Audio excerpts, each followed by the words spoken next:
Este hombre que vivió tan cerca del Señor Jesús, que lo conoció tan bien,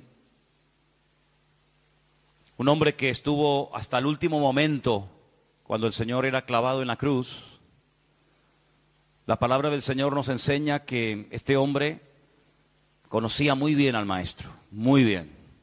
Había estado con él durante 3 años, eran parientes, sabemos.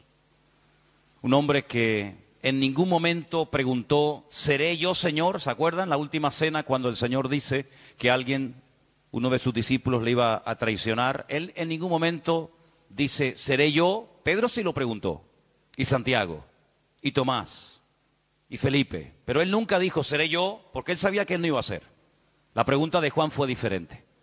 La pregunta de Juan fue, ¿quién es, Señor? Diferente, ¿eh? ¿Quién es, Señor? Y el Señor le mostró quién iba a ser el traidor. Y este hombre fue de los 12 discípulos el que murió, el último, de muerte natural. Sabemos que escribió un precioso evangelio que lleva su nombre, el Evangelio según San Juan. Escribió 3 cartas, primera, segunda, tercera de Juan. Y escribió el famoso libro del Apocalipsis, el último libro del Nuevo Testamento. Pero en primera de Juan leemos cosas muy interesantes que él las dice a creyentes. Y vamos a ver, por ejemplo, la primera. Primera de Juan, capítulo 4, versículo 18, dice el texto, en el amor no hay temor, sino que el perfecto amor echa fuera el temor, porque el temor lleva en sí castigo, de donde el que teme no ha sido perfeccionado en el amor. Es interesante, ¿verdad? Habla del temor.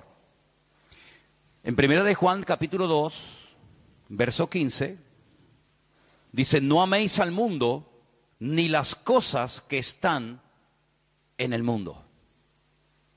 Primera de Juan 1, verso 6, dice, si decimos que tenemos comunión con Él y andamos en tinieblas, mentimos y no practicamos la verdad.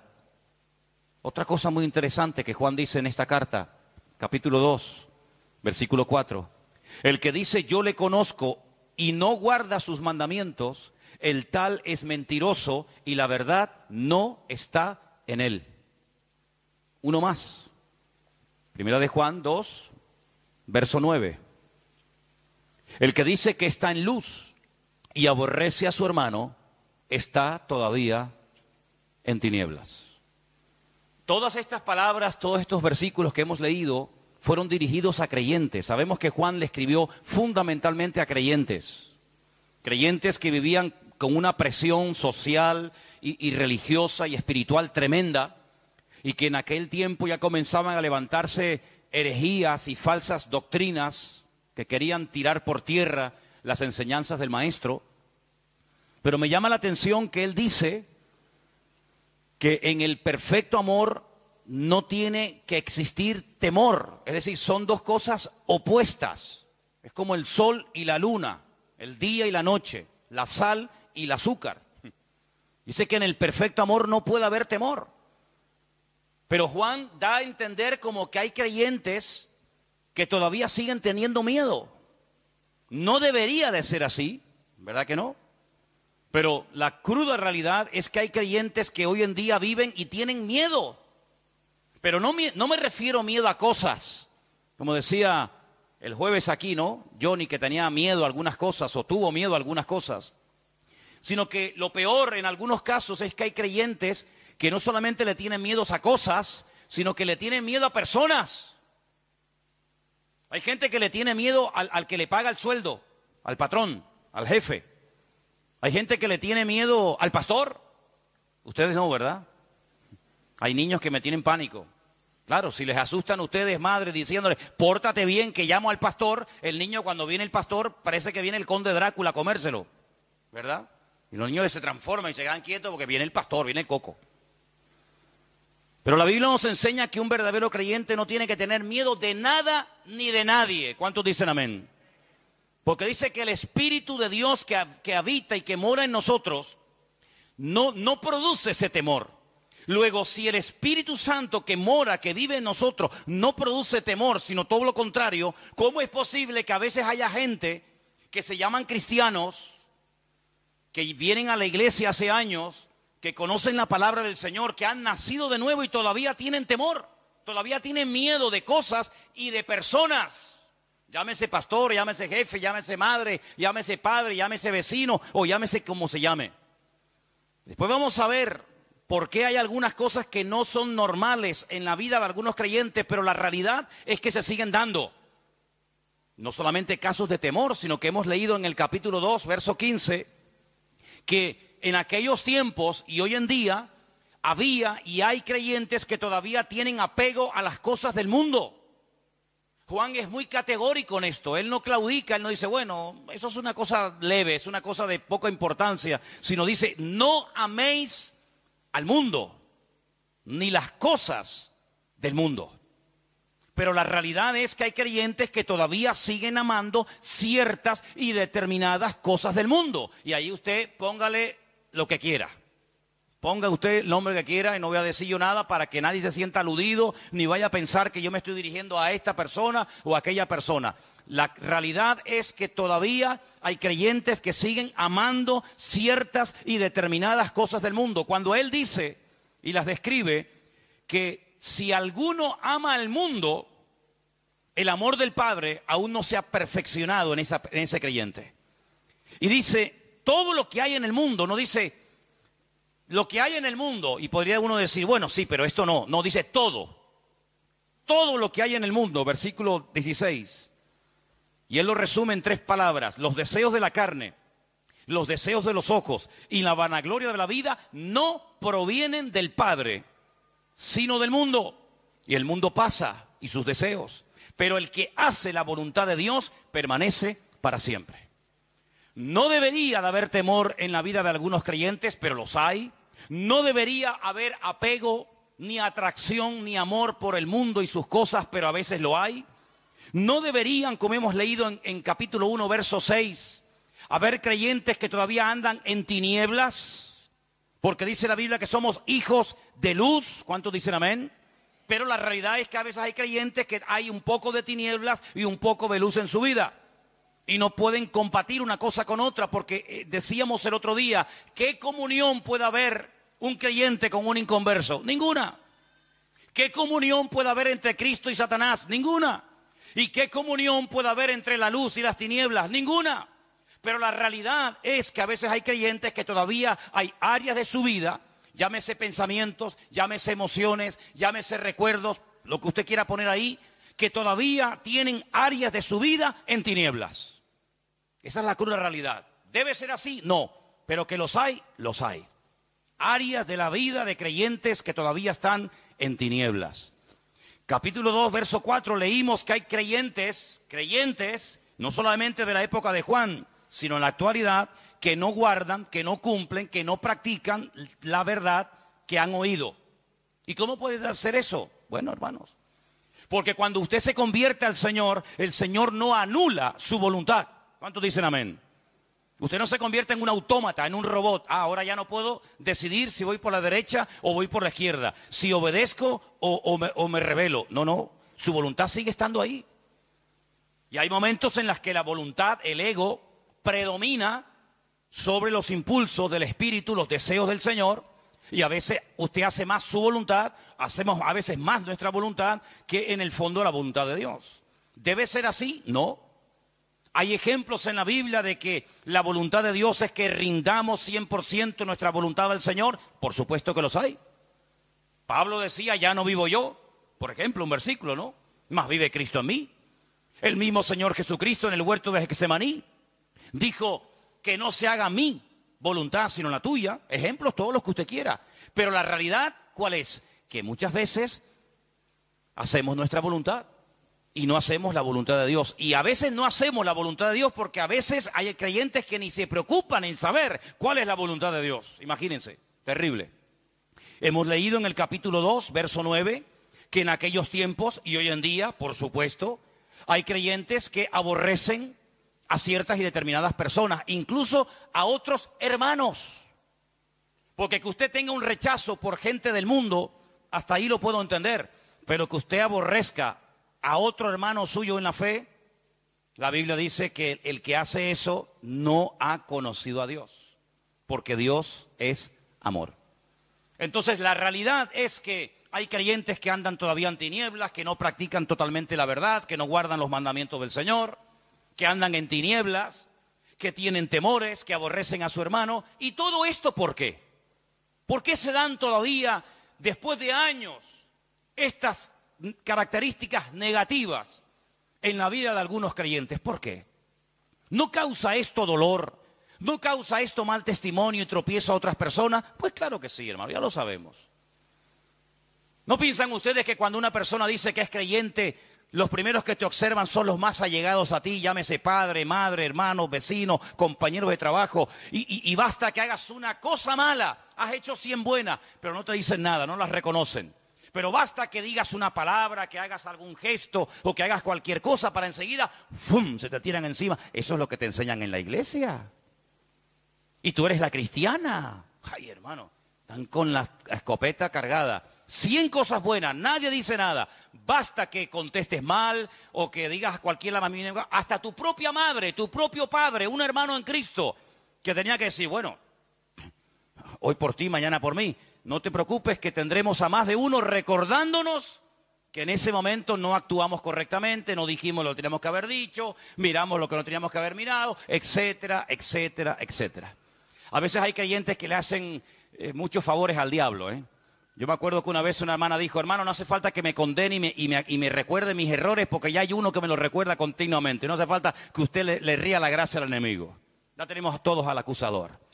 Pero la pregunta es, ¿por qué en la vida de los creyentes todavía se pueden manifestar estas características malas de las cuales hemos hablado? Bueno, primero, tenemos que tener en cuenta lo siguiente. Una cosa es que nosotros hayamos nacido de nuevo y otra cosa es que estemos creciendo y madurando en el Señor. Son dos cosas completamente diferentes. Usted puede haber aceptado al Señor, entregado su vida a Él. Ahora tu nombre está escrito en el libro de la vida, eres un hijo de Dios. Pero eso no significa de que tú estés madurando, de que tú estés creciendo. Y podríamos aquí pararnos y hablar horas poniendo ejemplo tras ejemplo, incluso hasta de iglesias enteras que no habían madurado para el tiempo que tenían. Es decir, lo que ellos decían que eran no coincidía con lo que ellos hacían y practicaban en más de una ocasión. Y siempre volvemos al ejemplo habitual y más común, la iglesia de Corinto.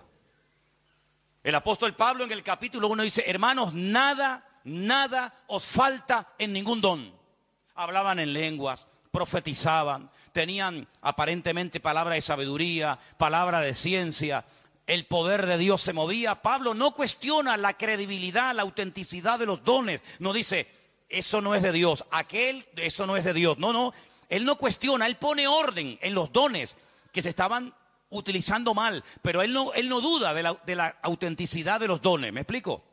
Él no dice, esas lenguas que ustedes están hablando, esos mensajes que ustedes interpretan, esas profecías que se oyen en los cultos, eso no es de Dios. Prohíbo categóricamente como apóstol y fundador de la obra que esos mensajes se sigan dando. No van por ahí los tiros.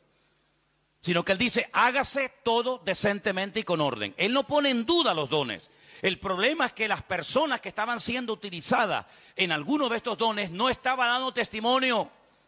Y lo vemos en el capítulo 1 diciendo gracias a Dios por los dones, por todos los dones que se manifiestan en la iglesia. Pero en el capítulo 3 dice a los hermanos, me han informado, la familia, los hermanos de Cloé, me han informado que entre vosotros hay divisiones y murmuraciones y celos y envidias y grupitos. Y yo soy de Apolos y yo soy de Cefas y yo soy de Pablo y yo soy de Cristo. Y uno dice, ¿cómo es posible que una iglesia tan usada, tan bendecida, al mismo tiempo fuera tan carnal? Bueno, porque eran creyentes, pero les faltaba madurez, les faltaban crecimiento. ¿Reconoce usted, reconocemos nosotros en el día de hoy que nos falta todavía mucho por crecer y por madurar en el Señor, sí o no?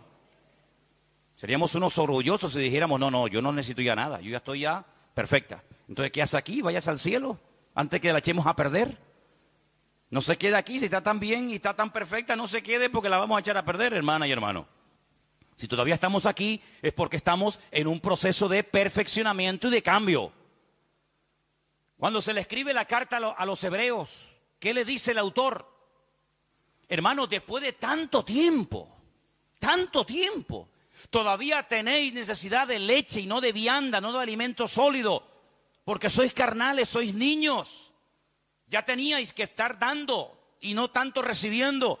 Y él dice, todavía tenemos que estar enseñando los rudimentos, las primeras cositas de la vida cristiana, cuando ya teníamos que ir adelante a la perfección. Luego, el problema de falta de madurez, el problema de falta de crecimiento no es algo nuevo, es algo que siempre ha sido el talón de Aquiles de la iglesia. La gran debilidad del pueblo de Dios ha sido muchas veces que se produce como una especie de divorcio entre lo que creemos y lo que practicamos, entre lo que decimos y lo que vivimos. Ahí está el gran problema de la iglesia en estos últimos 2000 años. Y tenemos que ser honestos y reconocer que muchas veces la iglesia, cuando hablo de la iglesia me refiero al conjunto de todos los creyentes, no hemos sido un botón de muestra ni un punto de referencia al mundo, a los inconversos, sino que a veces nosotros, por nuestra forma de vivir, no tenemos, digamos, autoridad para decir así vive, así habla, así se comporta, así actúa un cristiano. ¿Cuántos dicen amén? Pero no estamos aquí para sentirnos condenados, sino para recapacitar y decir, Señor, perdónanos y ayúdanos para hacer las cosas decentemente y con orden a partir de hoy. ¿Cuántos dicen amén? ¿Sí? Vamos a leer algunos versículos en esta tarde, porque vamos a ver que uno de los problemas que se da muchas veces en los creyentes que no maduran, que no crecen, que cometen siempre los mismos errores, es por un denominador común. Es decir, no importa dónde te encuentres, no importa la iglesia que le estés predicando, no importa el país en el que vivas, la falta de crecimiento, la falta de madurez tiene como una especie de denominador común, da igual dónde estés. Creo que muchas veces el problema radica en que no terminamos de creernos lo que la Biblia dice que somos. Claro, porque han estado toda la vida machacándose, llámese pastor, llámese padre, llámese madre, llámese marido, llámese como se llame. Te han estado machacando toda la vida y no terminas de interiorizar y de creerte lo que la Biblia dice que eres. Y una de las cosas que la Biblia dice que yo soy ahora, no es que seré en el futuro, sino que soy ahora, es más que vencedor. Eso lo dice la Biblia, pero eso no es una promesa para el cielo. Las promesas no son para el cielo, son para la tierra. En el cielo no da falta fe. Son para ahora, para interiorizarlas, para cambiar la forma de hablar, para cambiar mi forma de vivir y para que mi nueva vida en Cristo no esté dominada por la carne, sino esté dominada por los principios del reino y podamos caminar en victoria y con la bendición de Dios. Y la Biblia dice que somos más que vencedores. ¿Cuántos dicen un fuerte amén? Dígaselo a su hermano. Hermanos, somos más que vencedores. Es una promesa nuestra, es una realidad del tiempo presente. Soy más que vencedor en Cristo Jesús. Ahora, he buscado algunos versículos que tienen una palabra en común. Ahora se van a dar cuenta de cuál es. Por ejemplo, vamos a leer en 1 de Juan 5:18. Y vamos a prestar atención porque nos van a leer esos versículos. Repito, 1 de Juan 5, verso 18. Sabemos que todo aquel que ha nacido de Dios no practica el pecado, pues aquel que fue engendrado por Dios le guarda y el maligno no le toca. Eso es una promesa tremenda, eso es una bomba. ¿Cuántos dicen amén? El maligno no le toca. ¿Y cómo entonces es posible que hay creyentes que están todo el día diciendo lo que el diablo le hizo? Porque hay creyentes que a veces cuando los oyes hablar, hablan más del diablo que de Cristo. Es que el diablo me no sé qué, es que el diablo me tentó, es que el diablo me no sé qué, es que el diablo... Yo digo, nosotros así no hablamos. No es de la forma como hablamos los creyentes en el Señor y menos los miembros de Vida Nueva. Nosotros no estamos haciéndole propaganda al enemigo, lo que me hizo, porque la Biblia dice que el maligno tiene la orden de parte del Señor de no tocarnos. ¿Cuántos dicen amén? Ay, pero entonces hay creyentes que caen y tropiezan y pecan. Ah, porque se habrán separado del Señor, porque habrán bajado la guardia, porque no andan conectados con la fuente. Pero si usted está conectado al Señor, si usted ora cada día, si usted hace la voluntad de Dios, si usted no le da lugar al diablo, el diablo no puede tocarlo. Porque la Biblia dice que mayor es el que está en nosotros que el que viene contra nosotros. Entonces, cuando usted ve por ahí a un creyente que no anda correctamente, que anda torcido, que da mal testimonio, dice, porque bajó la guardia, porque la Biblia dice, no deis lugar al diablo. Y cuando usted le da lugar, él lo toma. Pero la promesa del Señor es que si usted está agarrado a la fuente, agarrado al Señor y a su palabra, el maligno no le toca. ¿Cuántos dicen amén? Diga conmigo, el maligno no me puede tocar, porque el Señor está conmigo. Dígalo otra vez, el maligno, el diablo, no me puede tocar, porque el Señor está conmigo. Así es, interiorice y practique y diga esa verdad, porque lo que creemos tiene que salir por la boca.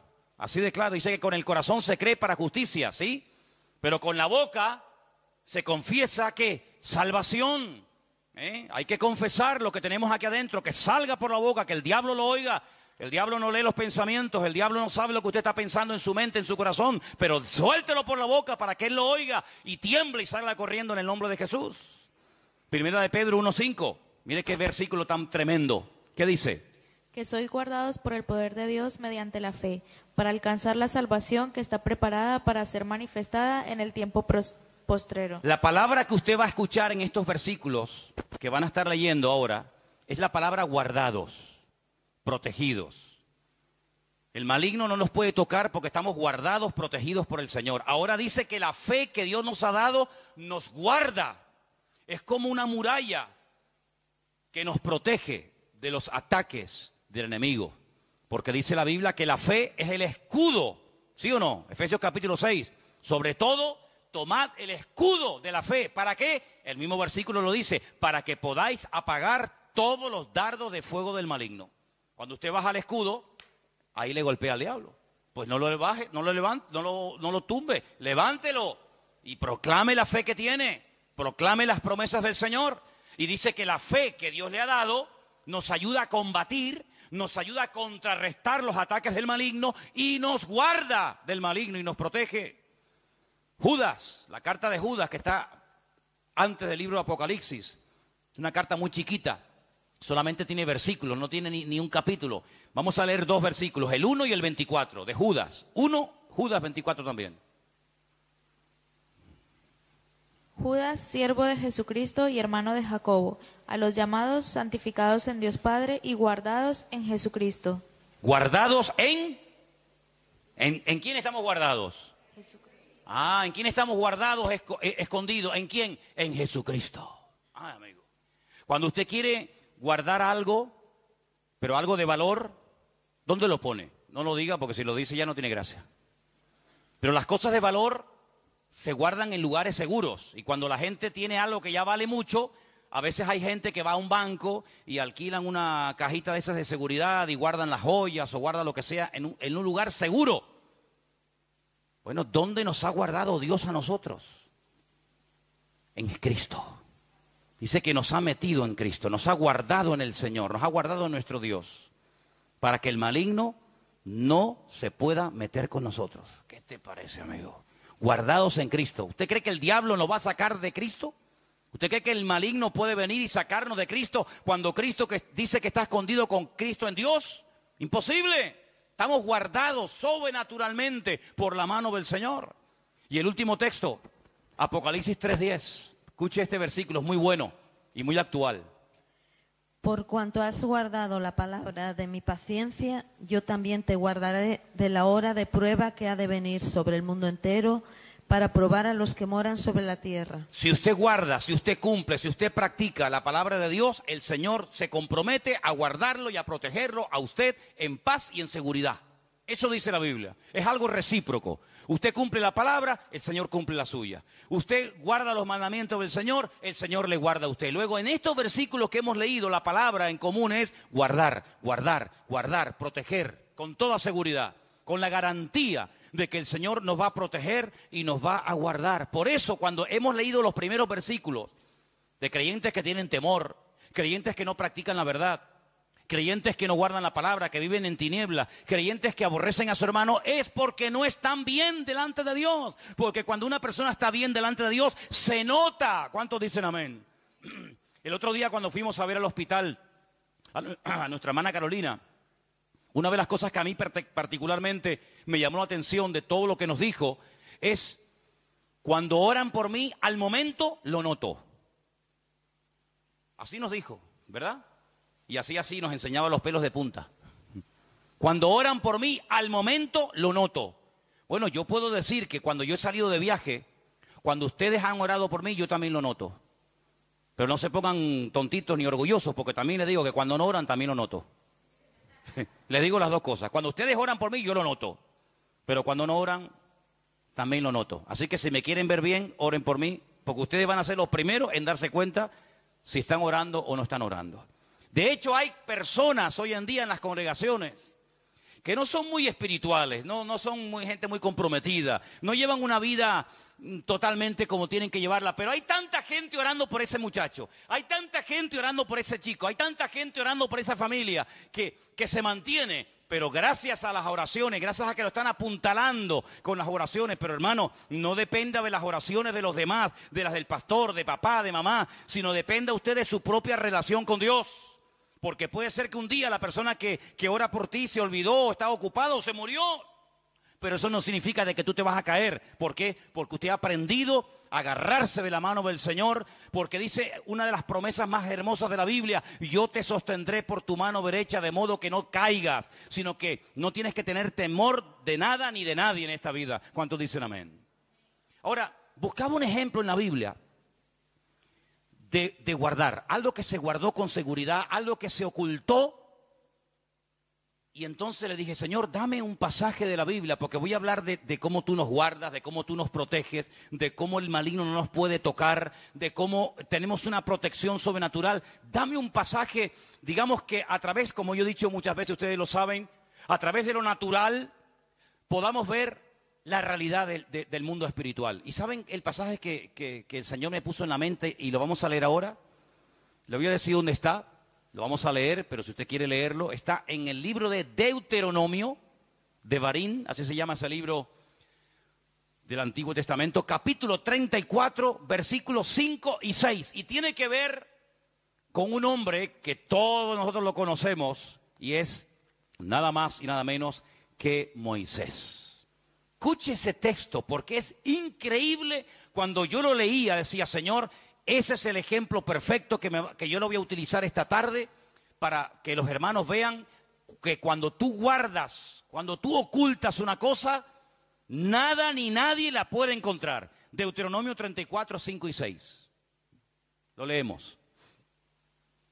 Y murió allí Moisés, siervo del Señor, en la tierra de Moab, conforme al dicho del Señor. Y lo enterró en el valle, en la tierra de Moab, enfrente de Bet-peor, y ninguno conoce el lugar de su sepultura hasta hoy. ¿Usted ha escuchado? ¿Usted ha escuchado eso? Mire, cuando murió el hermano de Moisés, subieron 3 personas a la montaña. Porque es curioso notar que hay momentos en los que los patriarcas y los grandes hombres de Dios sabían cuándo iban a morir. El Señor les decía, prepárate que vas a morir. Y ellos reunían a la familia, bendecían a los hijos. Incluso Isaac, cuando sabía que iba a morir, dice que mandó a asar 2 cabritos. Pero ¿quién se puede comer 2 cabritos a punto de morir? Ni vivo me como yo 2 cabritos. Imagínense una persona en el lecho de muerte y le hacen 2 cabritos. Ahora murió a gusto, Murió a gusto el Isaac. Y él llama a sus hijos, los bendice. Jacob igual, cuando va a morir, dice, vengan para acá, que les voy a declarar lo que va a ocurrir en el futuro, y les profetiza lo que va a ocurrir en el futuro. Cuando el Señor le dice a Moisés, mira, suba a lo alto del monte porque tu hermano Aarón va a morir. Entonces subió Aarón, su hermano, subió Eleazar y subió Moisés. Subieron 3 a la montaña, y cuando le quita las vestiduras sacerdotales a su hermano, se las pone a su hijo. Allí murió Aarón y allí lo enterraron. Ahora, si usted muere en su casa, su cuerpo se queda allí. El que venga a su casa, lo ve a usted allí. Si usted muere en un hospital, el que va al hospital ve que usted murió allí porque el cuerpo está allí. En el caso de Moisés se dio algo muy curioso. Claro, usted dice, pero eso que hemos leído en Deuteronomio 34, ¿lo escribió Moisés antes de morirse? O, por ejemplo, lo escribió Josué una vez que Moisés murió, porque claro, si Moisés va a morir, ¿cómo él escribió, cómo él pudo describir su funeral? Bueno, hay dos opiniones, o que Dios le reveló los detalles a Moisés antes de, y la segunda opinión es que Moisés murió y luego el que terminó el libro de Deuteronomio probablemente haya sido su siervo, su ayudante, que fue Josué. Ahora, el día que murió Moisés no subió acompañado de nadie, como el caso de Aarón. El día que Moisés murió, dice que lo llevó el Señor a la tierra de Moab, lo que sería hoy en día Jordania.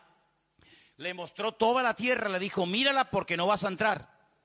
Y dice que allí murió Moisés. Ahora, si Moisés subió a lo alto de ese monte y murió allí, si usted media hora más tarde sube, el cuerpo de Moisés, ¿dónde está? Pues donde quedó muerto, ¿sí o no? Sin embargo, dice la Biblia que nunca nadie encontró el cuerpo de Moisés. Y uno dice, pero ¿qué pasó? ¿Será que la arena del desierto lo tapó? Bueno, pues escarbe y el cuerpo está allí.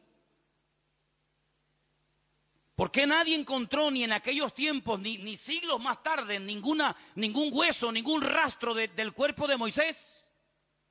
Bueno, lo hemos leído. ¿Qué dice el texto? Porque el Señor, ¿qué dice? Lo enterró y nadie sabe dónde Dios lo enterró.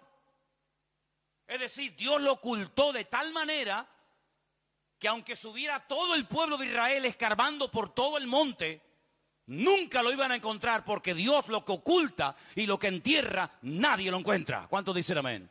Es como esa expresión que encontramos en Apocalipsis, que dice que puerta que Dios abre, nadie la puede cerrar. Y puerta que Dios cierra, no te empeñes porque tú no la vas a abrir, ni tú ni 20 como tú.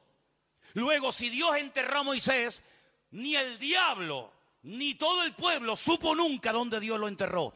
Ese es el ejemplo que yo quiero retomar y volver a los textos donde sale la palabra guardados en Cristo, protegidos por Cristo, para que ustedes se den cuenta que si un cuerpo muerto, escúcheme bien esto, si un cuerpo muerto no fueron capaces de encontrarlo, cuánto más usted que está vivo, que ha nacido de nuevo, que está guardado y escondido en Cristo, cuánto más el Señor nos protegerá de los ataques del diablo. ¿Cuántos dicen un fuerte amén? Y denle un aplauso ahora y dígale gracias, Señor, porque ahora entiendo que estoy protegido por la mano de mi Dios. Amén.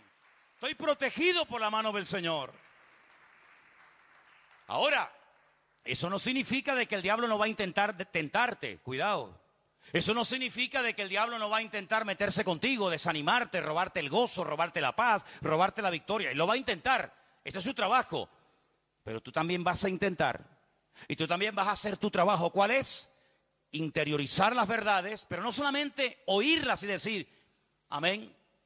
Si me preguntan dentro de 3/4 de hora de qué se habló hoy en la iglesia, bueno, que estamos protegidos por el Señor, que a pesar de que podemos tener temor y amar a veces al mundo y esto y lo otro, pero estamos protegidos por la mano del Señor. No, pero yo no quiero solamente que usted lo oiga, que diga amén y que de vez en cuando dé un aplauso y esté de acuerdo con la palabra. Eso está bien, pero ahora tú tienes que vivir, aplicar estas grandes verdades. Porque ahora llegará el momento, y yo te digo algo, hermano, y ustedes lo han podido comprobar seguramente ya. Cada vez que usted escucha un mensaje, de lo que sea, del amor, del perdón, de olvidar el pasado, de poner en práctica una palabra, si usted escucha un mensaje del tema que sea, tarde o temprano, a lo mejor durante la misma semana, o a lo mejor ese mismo día, llegará el momento cuando se te presentará la oportunidad para poner en práctica lo que tú acabas de decir amén en la iglesia, o simplemente fue un mensaje que tú aprendiste, pero no viviste. El enemigo, hermanos, es tremendamente astuto. Y cuando usted está en la iglesia, el diablo está ahí.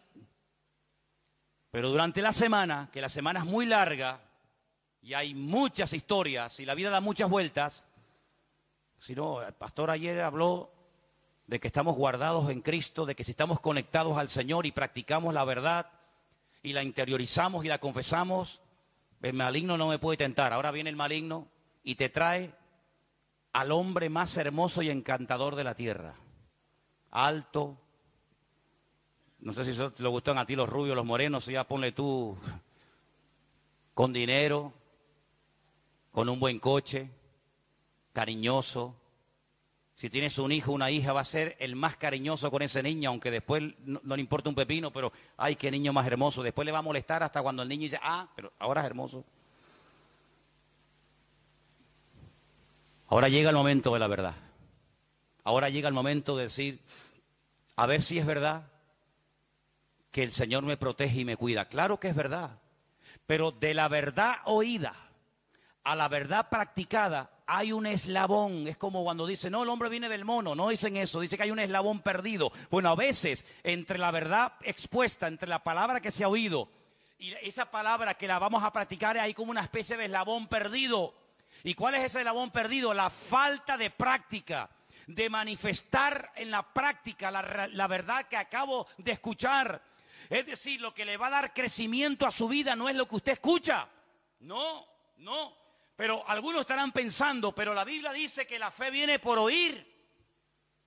Y por oír la palabra de Dios. Bueno, si yo no aclaro y no explico un poco más en profundidad este texto, quiere decir que si usted oye y oye y oye y oye y oye semana tras semana, año tras año la palabra, al cabo de unos años usted tiene que tener una fe que ni el patriarca Abraham le gana. Usted sabe que en internet usted puede poner hoy en día la Biblia hablada. Algunos la tienen en el móvil, ¿sí o no? Ya son tan vagos que ni la leen, que la lea otro. Mateo 24, la pongo y estoy viendo cualquier cosa, pero me está diciendo la... Ya. Entonces, cuando usted pone la Biblia hablada a las 8 de la mañana y se acuesta a las 12 de la noche, usted ha oído un montón de horas la Biblia. Quiere decir que cuando usted se va a la cama, se va con una fe. Bueno, tiene que ensanchar la cama, tiene que comprarse un colchón más grande, porque no le va a caber la fe en la cama. ¿Quiere decir eso la Biblia? No es realmente así. Uno de los pocos verbos que en la Biblia son polivalentes, es decir, que tienen una doble traducción, optaron por esta, pero a mí me gusta más la otra, es que la palabra escuchar o el verbo escuchar es exactamente el mismo verbo que obedecer. Luego, obedecer y escuchar se dice exactamente igual. Eso quiere decir que cuando la Biblia dice la fe viene por oír, usted quite la palabra oír y ponga escuchar. O ponga la palabra obedecer, que es mejor todavía. La fe viene por obedecer la palabra de Dios. Es no solamente oír, porque oír no cuesta nada. Un inconverso pasa por la calle o una persona entra por primera vez a un culto y escucha una predicación, la escuchó, pero no la vive, no la practica. Eso es el gran error que muchos creyentes cometen, que no practican. Y como no practican la palabra, no crecen. Y son los creyentes que tienen temor, los que andan en tinieblas, los que son incapaces de cumplir con la palabra, los que son incapaces de amar al prójimo o a quien sea. Son creyentes, sí, pero como no practican, como no viven la palabra, simplemente son oidores, y la palabra que se oye tarde o temprano se termina olvidando, ¿sí o no?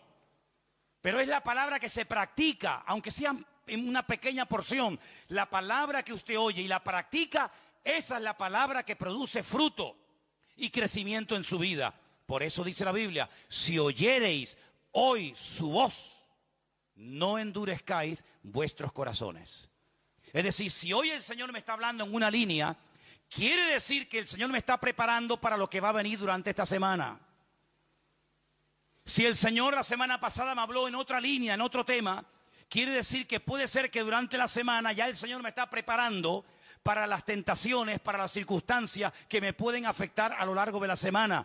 Usted puede comprobar esto cada semana, hermano. Usted puede comprobar que cuando se habla de paciencia, a lo largo de la semana vendrán oportunidades donde usted va a tener que tener mucha paciencia para aguantar eso. Cuando se habla de fe, usted se va a dar cuenta de que vienen circunstancias en las que va a tener mucha necesidad de fe para poder echar para adelante ese problema que tienes. Y así en todos y cada uno de los temas que usted escucha. Y hoy el Señor nos está diciendo que Dios nos guarda, que Dios nos protege, que Dios nos cuida. ¿Puede ser que el enemigo en esta semana quiera robarte la paz que tenías? Probablemente. Puede ser que en esta semana el diablo te quiere robar el gozo y ahora que veías un poquito de luz y ahora que te estabas animando y ahora que querías ir a por todas, ahora va a venir el sablazo. Claro, hermano, el diablo es un ladrón. ¿Y un ladrón a qué viene? a contarte el cuento de Caperucita Roja. No, viene a hurtar, a matar y a destruir. Pero como tú ya lo sabes, porque la información es poder, y tú ya tienes la información, y tú sabes que el diablo viene a amargarme la vida, a robarme la paz, a robarme el gozo. Me da igual si es por el dinero, por el marido, por el padre, por la madre, por fulanito, por menganito. Como ya lo sé, y hoy el Señor me está hablando, el que tiene oídos para oír, oiga lo que el Espíritu dice a la iglesia. Y hoy el Señor le dice a Vida Nueva, a la iglesia, a esta aquí presente, nos dice que Él nos está guardando, que Él nos está protegiendo. Puede ser que el Señor nos está diciendo en esta tarde, prepárense. Porque el enemigo no soporta que usted viva en paz, que usted viva en seguridad, que usted esté tranquilo, guardado y protegido por la mano del Señor. Y va a hacer todo lo posible por amargarte la vida. Pero no se preocupe, porque dice la Biblia que por un camino vendrá y por 7 saldrá corriendo, porque mayor es el que está en nosotros que el que viene contra nosotros. ¡Gloria a Dios! ¡Gloria a Dios! ¡Aleluya! ¡Amén! ¡Amén! Luego, hermano, escuche bien esto. Si el enemigo piensa que yo no voy a poder poner en práctica este mensaje durante esta semana, se equivoca. Porque la victoria no depende de mi estabilidad, la victoria no depende de mi estado de ánimo, gracias a Dios. La victoria depende de Él. Es su victoria, no es mi victoria, es su victoria la que yo aplico a mi diario vivir. Un día usted puede estar animado, otro desanimado. Un día puede estar más alegre, otro día menos alegre. Pero es que la victoria no depende de eso, de su estabilidad emocional. La victoria depende de alguien que venció al diablo una vez y para siempre. Y por eso cuando se declaran las promesas del Señor, no son quizás, tal vez, a lo mejor. No. Todas las promesas del Señor son sí y amén en Cristo Jesús. El que duda es usted, la palabra, la promesa no duda. Por lo tanto, si la palabra es segura, si la palabra dice que es como una antorcha que alumbra en medio de la oscuridad de la noche, lo que yo tengo que hacer es decir, Señor, yo no quiero vivir según mi estado de ánimo, porque entonces voy apañado. Yo no quiero vivir según mis emociones o mis sentimientos, porque son fluctuantes, soy cambiante. Y la Escritura dice, y termino, no seáis como niños fluctuantes llevados por el viento de un lugar para otro. Dice, y el que pida que no dude, porque el que duda es como la ola que entra, y la ola que entra nunca más se ve. Esa ola entró y murió. Pero el creyente no es así. El creyente puede tener estabilidad emocional, puede tener equilibrio interior, puede tener paz 24 horas al día. ¿Por qué? Porque no depende de su estado de ánimo, ni de sus emociones, ni de sus sentimientos, sino depende de una victoria que se obtuvo hace 2000 años, pero que perdura por la eternidad, y es la victoria del león de la tribu de Judá. A Él la gloria, a Él la honra, por los siglos de los siglos, amén. ¡Aleluya! ¡Gloria a Dios! Apláudale fuerte al Señor en esta tarde, hermano. Bendito sea mi Dios. Bendito sea, Señor. ¡Aleluya! ¡Aleluya! Algunos, ¿y por qué? ¿Y ahora por qué? ¿Y por qué? ¿Sabes por qué? Porque todo eso que para ti es por qué, por qué y por qué. Son exámenes, ¿no te das cuenta? ¿No te has dado cuenta ya, con la edad que tienes? ¿Y ahora por qué me dice que me van a echar del trabajo? ¿Y ahora por qué me hizo esto? ¿Y ahora por qué me hizo otro? Que no es Él, que no te enfades con el martillo. Cuando te das un martillazo en el dedo, no insultes al martillo. No es el martillo, no le eches la culpa al martillo. ¿No te das cuenta que el martillo es algo inanimado, que alguien lo tiene que utilizar? Tú o cualquier otra persona. ¿No te das cuenta que el Señor a veces te pasa una prueba, te pasa un examen? ¿Y dónde el Señor te quiere probar? ¿Dónde más te duele? ¿Dónde más te duele? Para que esa herida, que cuando te la toca, ¡ay, cómo me duele eso!, no te duela más. Me aprieta todo lo que quieras, ya no me duele, está cicatrizado. ¿Por qué? Porque el Señor me ha enseñado a estar por encima de eso. Mientras te siga doliendo, tienes un problema. Cuando no te duele, el diablo irá por otro lado. Por lo tanto, hermanos, prepárese, porque esta semana va a ser una semana impresionante, una semana tremenda. El diablo tiene que estar temblando. Después de un culto de domingo a la tarde, que es el culto que hacemos nosotros aquí, los hermanos del puerto los domingos a la mañana, después de un culto de domingo, el diablo tiene que estar asustado. Si yo fuera el diablo, yo estaría asustado. Porque si todos ustedes en esta semana han interiorizado estas verdades y las proclaman y las practican, el diablo se va a tener que ir de Tenerife. Se va a tener que ir, no sé, a una isla perdida por ahí por el océano. Porque dice, yo con esta gente no puedo. Cuando no me dan por un lado, me dan por otro. Cuando no es a través de la oración, es a través de la confesión de la palabra de Dios. Hermano, quiero que cierre sus ojos en este momento ahí donde está. Y le diga al Señor, gracias, porque en esta semana se me van a presentar tremendas oportunidades para que yo vea y descubra la grandeza de mi Dios.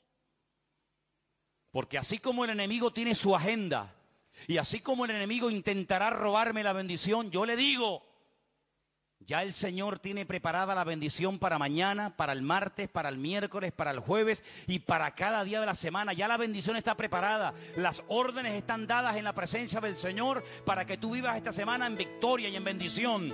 El enemigo que utiliza lo natural, el dinero, el dueño, fulanito, menganito, pero el Señor utiliza su presencia, su persona, y Él dice, yo soy. No temáis, no temáis. Shalom Alejem, manada pequeña, no temáis. Yo soy el primero y el último, el que estuve muerto, mas he aquí que vivo, por los siglos de los siglos, amén. El que tiene las llaves de la muerte y del Hades, el que abre y ninguno cierra, el que nos guarda y nos protege, a Él sea la gloria. Señor, gracias te damos en esta tarde, Padre Santo, Padre bueno, por estas verdades de tu palabra. Señor, que en esta semana veamos cómo tú nos guardas. Que en esta semana veamos cómo tú nos provees, cómo tú nos guías, cómo tú nos ayudas, Señor. Señor, serán 7 días de oportunidad tras oportunidad. Es una escuela, la vida es una escuela que tú utilizas para derramar tu gloria y tu presencia en mi vida. Ayúdame, Señor, a estar atento, a recordar la palabra que hoy he oído. Guardados en Cristo Jesús, protegidos en la mano del Señor. Nadie nos podrá arrebatar de su mano. Yo lo creo y lo declaro y bendigo, Señor, tu nombre, porque sé que en esta semana tú vas a bendecir mi vida. Tú vas a hacer milagros, cosas que uno dice, ¿cómo, Señor? Tu palabra dice, el Espíritu Santo lo hará. Porque lo que es imposible para los hombres es posible para Dios. Y yo te pido, Señor, que en esta semana lo que es imposible desde el punto de vista humano se haga realidad desde la autoridad de mi Dios. Señor, métete en mi casa, métete en mis estudios, métete, Señor, en mi mente, métete, Señor, en todas las circunstancias de mi vida. Y como hemos cantado, el Señor es mi pastor y nada me faltará. Aleluya. Que no decaiga nuestra fe y que a lo largo de esta semana podamos verdaderamente pasar de la teoría a la práctica y crecer y madurar y seguir avanzando en el nombre del Señor. En tu nombre, Jesús. Amén. Y amén. Nos ponemos de pie, queridos hermanos. Me gustaría que volviéramos a cantar ese Salmo 23. El Señor es mi pastor, nada me faltará. En lugares de delicados pastos me hará descansar. Algunos tal vez necesitan un poquito de descanso, ¿sí o no? Qué bueno es el Señor. ¿Cuántos dicen amén? Aleluya. Quiero que en esta noche pasemos aquí delante. Yo sé que tal vez no hay espacio para todos, pero vamos a acercarnos. Aquí juntos. Aquí, hermanos, aquí delante de la plataforma, arrímense lo más que puedan. ¿Así? Eso es.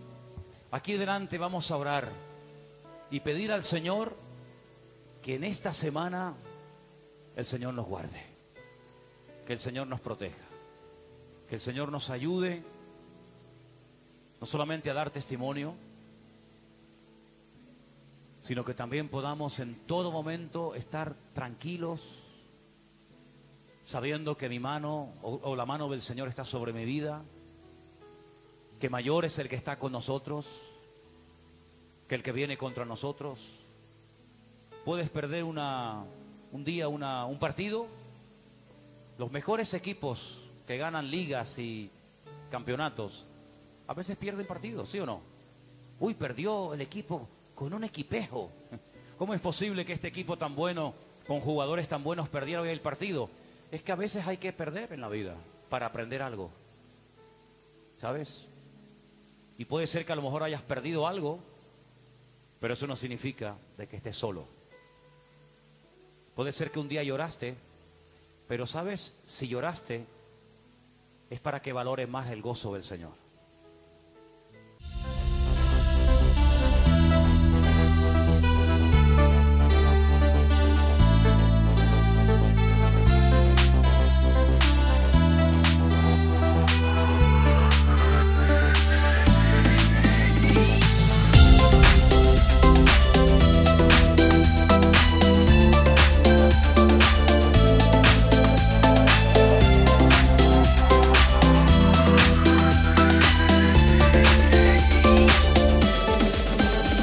Porque la Biblia no dice bienaventurados los que ríen, pero la Biblia dice bienaventurados los que lloran. ¿Sí o no? La Biblia no dice bienaventurados a los que todo le va bien. Eso no dice la Biblia. Pero la Biblia dice bienaventurados los que padecen persecución por causa de la justicia, porque de ellos es el reino de los cielos. Luego a veces hay circunstancias que uno como ser humano, porque no dejamos de ser polvo y carne, uno dice, ¿por qué? ¿Por qué, Señor? Y dice la Biblia que el Señor a veces se ríe como diciendo, pobres cachorrillos, pobres cachorrillos. Tranquila, relájate. Todo está bajo control. Todo está bajo control. Para poder valorar una victoria, tienes que tener una situación difícil, porque si no, ¿cómo sabes que has obtenido una victoria? Para poder hablar de un Dios que sana, tendrás que estar un día enfermo. Si no, ¿cómo sabes si Dios sana o no sana? ¿Verdad? Luego, todo tiene un propósito en la vida. Y por eso a veces uno que tal vez no tiene el suficiente crecimiento se desanima, se pone a decir tonterías. Porque usted sabe que cuando uno está desanimado empieza a decir tonterías, ¿sí o no? ¿Usted ha dicho tonterías? Mire, hay dos momentos en la vida de un cristiano que uno para de decir tonterías. ¿Saben cuándo es? Cuando uno está desanimado o cuando uno está enfadado. Mira que se dicen tonterías cuando uno está enfadado, ¿eh? Después te pones a pensar y dices, yo dije eso. Que tú lo dijiste. Estabas enfadado, dices tonterías. Estás desanimado, dices tonterías. Pero damos gracias al Señor de que nuestro Dios nunca se enfada contigo. Porque Dios es inmutable. Dios no está un día alegre, otro día triste, hoy estoy contigo. Dios es inmutable, siempre está igual. Eso quiere decir que la victoria no depende de ti, la victoria depende de Él. Toma la mano de la persona que está a tu lado si quieres. Ora por él, ora por ella. Bendícelo, bendícele.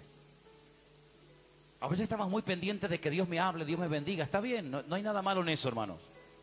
Pero a veces bendiciendo, uno es bendecido. Y yo creo que hay personas aquí que tienen que comenzar más a bendecir. Porque cuando tú comiences a bendecir, te olvidas de ti mismo, te dejas de mirar el ombligo, te dejas de mirar a tus problemas. Cuando tú bendices y das, y das, y das a los demás, te olvidas de que no habías comido, te olvidas de que... Te olvidas.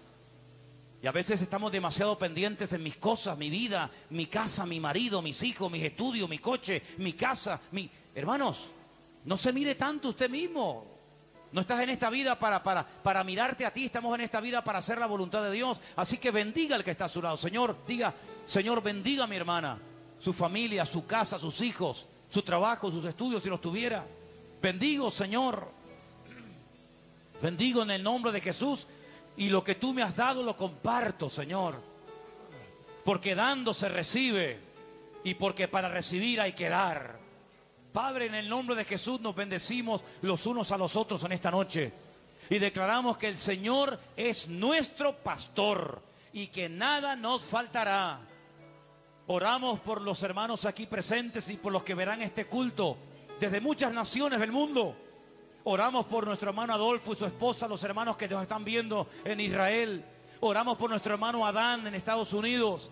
Oramos por tantos y tantos hermanos creyentes, hijos de Dios, Señor, que quieren agradarte, que quieren crecer, que quieren madurar, que quieren aprender de tu palabra, sana doctrina. Bendíceles, Señor, y en el nombre de Jesús, guárdanos del maligno durante toda esta semana. Llévanos de gloria en gloria, llévanos de victoria en victoria, llévanos de bendición en bendición, Señor. Y gracias te damos, porque veremos tu gloria. Porque en esta noche no oramos en el nombre de un hombre. En esta noche oramos en el nombre que es sobre todo nombre. El nombre de nuestro Señor Jesucristo, el Rey de Reyes y Señor de los Señores. Amén y amén. A Él la gloria. Amén. Aleluya. Fuerte ese aplauso a nuestro Dios. Aleluya. Santo. Vamos. Aleluya. Sí, Señor. Sí, Señor, te alabamos. Amén. Aleluya. Quiero que abraces a tu hermano y le digas, hermano, prepárate para vivir una semana victoriosa.